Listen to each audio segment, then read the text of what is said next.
আসসালামু আলাইকুম, হাসান ব্লগসের আরো একটা নতুন ভিডিওতে আমন্ত্রণ জানাচ্ছি আপনাদেরকে। আমার পিছনে একটা কম্পিউটার কেস দেখতে পাচ্ছেন রিভেঞ্জার ব্র্যান্ডের। আর আমার প্রায় ভিডিওতে দুই ভাই কমেন্ট করে রেগুলার যে ভাইয়া রিভেঞ্জারের এই জেটফায়ার কেসিংটা নিয়ে একটা রিভিউ দেন, রিভেঞ্জারের জেটফায়ার কেসিংটা আসছে কিনা। মানে এতবার কমেন্ট করছে, আমি শুধু ভাবতেছিলাম যে এই কেসটা নিয়ে অবশ্যই আমাকে একটা রিভিউ করতে হবে। সো আজকে চলে আসছি, সম্পূর্ণ ভিডিওতে আনবক্সিং করব এই জেটফায়ার কেসটা আর কি আছে এটার মধ্যে, যার জন্য এই দুই ভাই এটা নিয়ে রিভিউ করতে বলতেছে। সো একটু খুলবো, আনবক্স করবো, আপনাদেরকে দেখাবো, প্রাইসটাও জানিয়ে দেবো এবং আমার বিশ্বাস প্রাইসিংটা খুব ভালো হবে এবং কেসিংটাও খুব অ্যাট্রাকটিভ হবে। ধৈর্য সহকারে শুরু থেকে শেষ পর্যন্ত আমার সাথে থাকুন, আশা করতেছি এই ভিডিওটা আপনার জন্য হেল্পফুল হতে পারে। যারা নতুন দর্শক আছেন আমার চ্যানেল অবশ্যই চ্যানেলটি সাবস্ক্রাইব করে রাখুন আর পাশে থাকা বেল বাটনটিও বাজিয়ে দিন, তাহলে কিন্তু আমার করা এরকম নিত্য নতুন ভিডিও আপনারা সবার আগে পাবেন যখন আমার চ্যানেলে আমি আপলোড দিব। তো চলুন কথা না বাড়িয়ে ভিডিও শুরু করি।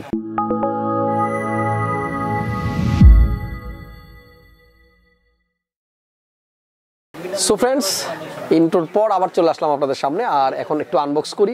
কেসিংটার মডেল নাম্বারটা আপনাদেরকে আরেকবার দেখে, এটা ব্র্যান্ড হলো রিভেঞ্জার আর মডেল নাম্বারটা হচ্ছে জেটফায়ার।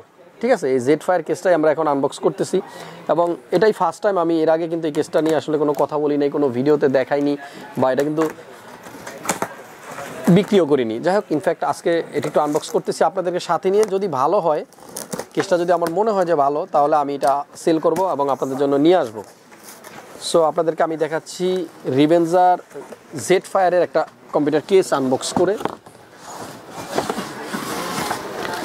ওকে, সো বক্সটা খুলে ফেললাম। এবার একটু যারা বাসায় গিয়ে নিজে নিজে কম্পিউটার কেস কখনো আনবক্স করবেন বা পিসি বিল করবেন, তাদের জন্য একটা কথা বলে রাখি। অনেক সময় কেসিংটা প্যাকেট থেকে বের করার পরে হাত দিলেই দেখবেন একটা কারেন্টে শক করে।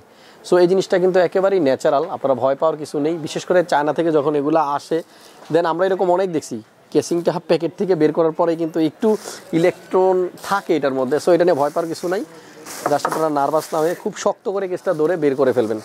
আর এখনকার ম্যাক্সিমাম কেসিংগুলোর মধ্যেই কিন্তু থাকে টেম্পার্ড গ্লাস, সো একটু কেয়ারফুলি কাজ করতে হবে যাতে করে গ্লাসটা না ভেঙে যায়। ওকে ফাইন, সো বের করে ফেলছি রিভেঞ্জারের চমৎকার সেই কেসটা, যেটা ভাইয়ারা অনেকদিন যাবত বলতেছিল আনবক্স করতে। আচ্ছা, একটা জিনিস প্রথম লুকিংয়ে আমার কাছে মানে কেমন যেন মনে হলো। দেখেন, এইরকম কেস কিন্তু আমি সচরাচর খুব একটা দেখি নাই। এটা কিন্তু হাইটটা অনেক বেশি, আই মিন এই পাশ দিয়ে একটু কম মনে হচ্ছে এবং এই দিকটা অনেক লম্বা। স্কেল থাকলে হয়তো মেপে দেখা যেত। যাই হোক, আমি কেসিংয়ের বক্স থেকে একটু এই কেসিংটার ডাইমেনশনটা আপনাদেরকে একটু দেখাই। দেখেন, এখানে প্রোডাক্টের যে সাইজটা আছে সেটা হলো 300x2110x440 সো আপনারা একটু আইডিয়া করে নিন যে আসলে এটার সাইজটা কীরকম হবে। আর বক্সের সাইজ তো এখানে দেওয়াই আছে 498, 258 এবং 405। কুলিং সিস্টেমের জন্য যে আসলে ক্লিয়ারেন্সটা, ফ্রন্টে আপনারা 120 mm এর 3টা ফ্যান ইউজ করতে পারবেন অথবা 144 mm এর 3টা 140 mm এর। আর এখানে টপ মানে উপরের দিকে আপনারা 120 mm এর 2টা ফ্যান ইউজ করতে পারবেন, ব্যাকে ইউজ করতে পারবেন 120 mm এর একটা। যাই হোক, আমরা একটু কেসটা চারোদিক থেকে আপনাদেরকে দেখাই। সাইডে টেম্পার্ড গ্লাস দেওয়া আছে অ্যাজ ইউজুয়াল, যেগুলো হয় গেমিং কেসিংয়ে। এবং ফ্রন্ট প্যানেলটা, আমি ফ্যানগুলো কিন্তু আপনাদেরকে একটু মানে কানেকশন দিয়ে দেখাবো যে দেখতে কেমন লাগে। এখানে এয়ারফ্লোর জন্য আসলে দুই পাশেই একটু একটু করে জায়গা আছে, দেখতে পাচ্ছেন। আর ফ্রন্ট প্যানেলটা খোলাও যাবে, আমি যেটা ভাবতেছি, রাইট, খোলা যাবে। আমি একটু খুলে দেখাই। এটা হলো ফ্রন্ট প্যানেল। সো এখানে একেবারে ডিরেক্ট টেম্পার্ড গ্লাস আছে আর কোনো মেশ ফিল্টার নাই, জাস্ট সাইডে আপনার দুই জায়গাতে একটু এয়ারফ্লোর জন্য ব্যবস্থা আছে। ফ্যানটা কিন্তু টোটালি হোয়াইট, 3টা ফ্যানই হোয়াইট, 120 mm এর 3টা ফ্যান আছে। সো ফ্রন্ট প্যানেলটা আমি লাগিয়ে ফেলি।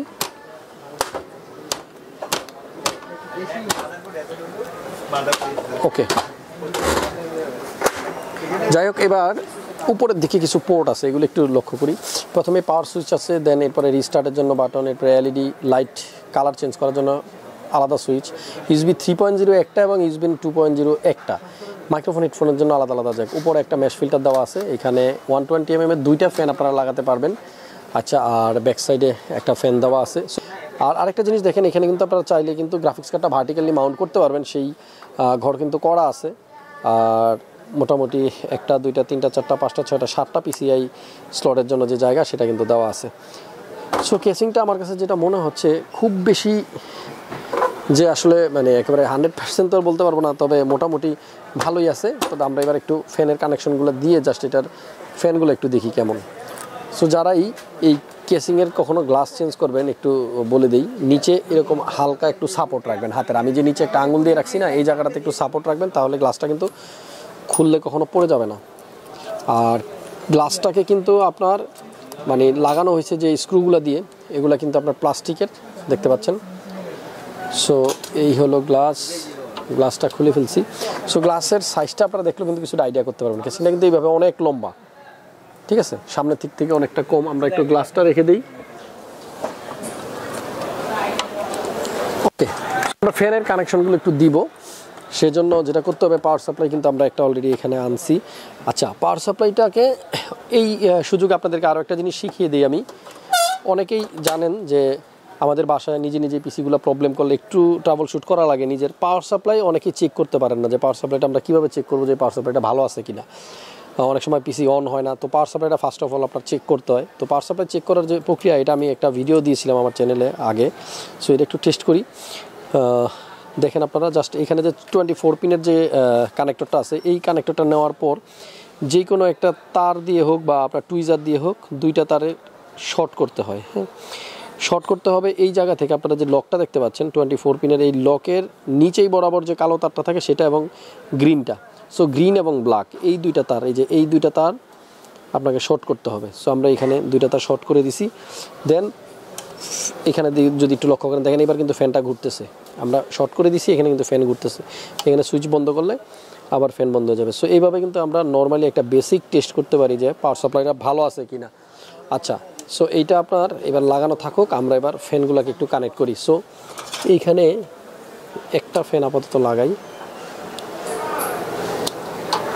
ইয়েস, সো অলরেডি কিন্তু পিসের ফ্যানটা চালু হয়ে গেছে, দেখতেছেন লাইটিংটা কিন্তু জোস, একেবারে টোটাল ফ্যানটাই কিন্তু লাইট হচ্ছে সাইডে এবং ভিতরে। আচ্ছা, তো সামনের ফ্যানগুলোর কানেকশনগুলো একটু দেওয়া দরকার, তাহলে আমরা ওভারঅল দেখতে পারবো যে কেসটা কেমন লাগে। সো ফ্রেন্ডস, অলরেডি সবগুলো ফ্যানেরই কিন্তু কানেকশন দিয়ে দেওয়া হইলো। এবার একটু সামনের দিক থেকে দেখি, দেখেন। সো এই হলো রিভেঞ্জার জেটফায়ার কম্পিউটার কেসটা। অনেকেই কিন্তু এটার জন্য আমাকে নক করেছিলেন যে ভাইয়া এই কেসিংটা একটু রিভিউ দেন, আনবক্স করে দেখান। তো ওভারঅল যেটা বলবো যে এর মেটালগুলো যেগুলো আছে, বিল্ড কোয়ালিটি মোটামুটি, মানে একেবারে যে আহামরি খুব ভালো তা কিন্তু না, তবে মোটামুটি আর কি। যাই হোক, এখানে একটু প্লাস্টিক ইউজ করা হয়েছে।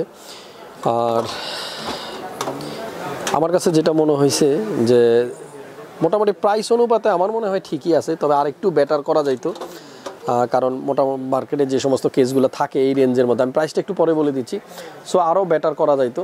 তারপরেও মানে নিতে পারেন, অনেকের যাদের পছন্দ একান্তই তারা নিতে পারেন। এখানে একেবারে নিচের দিকে রিভেঞ্জারের ব্র্যান্ডিং করা আছে, এবং এখানে পাওয়ার সাপ্লাই এর জন্য যে জায়গাটা থাকে এখানে ব্র্যান্ডটা আপনারা শো অফ করাইতে পারবেন। কেবল ম্যানেজমেন্টের জন্য ভিতরের দিকে যদি তাকাই, দুইটা জায়গা আছে এরকম, দেখেন কাটা কাটা। সো কেবলগুলোকে আপনি এই দিক দিয়ে নিতে পারবেন, দেখা যাবে না খুব একটা। এবং ফ্যান দেওয়া আছে মোট 4টা, সাইডে টেম্পার্ড গ্লাস। এবার আমি এই কেসটার লাইটিংগুলো একটু চেঞ্জ করি। লাইট তো চেঞ্জ হচ্ছে না, যাই হোক, এটা হয়তো মাদারবোর্ডে কানেকশন দেওয়ার পরে হয়তো চেঞ্জ হবে। সো ফ্রেন্ডস, এবার আপনাদেরকে একটু প্রাইসিংটা নিয়ে একটু আইডিয়া দিই। আমাদের আজকের যে কম্পিউটার কেসটা আমরা আপনাদেরকে দেখালাম আনবক্স করে, এর ব্র্যান্ড হলো রিভেঞ্জার আর মডেল হলো জেটফায়ার। আমার দুই ভাই অনবরত আমাকে রিকোয়েস্ট করতেছিলেন এটার একটা রিভিউ দেওয়ার জন্য, সেজন্য কিন্তু আজকের ভিডিওটা। সো এই রিভেঞ্জার কেসটা আমাদের কাছে আপনারা পাবেন, আর এটার প্রাইস হচ্ছে আপনার 3700 টাকা। 3700 টাকা হলে আপনারা এই কেসটা নিতে পারবেন। আর আমাদের কাছে পিসি বিল্ড করলেও আপনার এই কেসটা যদি কারো পছন্দ হয় আমরা দিতে পারবো, প্রবলেম নাই। তবে যাদের উদ্দেশ্যে ভিডিও বানানো, তারা যদি ভিডিওটা পছন্দ করে থাকেন তাহলে আমার এই ভিডিও বানানোর সার্থক। কমেন্ট করে আপনাদের যদি কোনো এরকম পছন্দ থেকে থাকে আমাকে বলেন, আমি সেগুলো নিয়ে ভিডিও ট্রাই করব। সবাই আমার জন্য দোয়া করবেন, আর দেখতে থাকুন হাসান ব্লগস। খুব শীঘ্রই আবার পিসির কোনো ভিডিও নিয়ে আপনাদের সামনে চলে আসবো। সেই পর্যন্ত সবাই ভালো থাকুন আর সুস্থ থাকুন। আল্লাহ হাফেজ।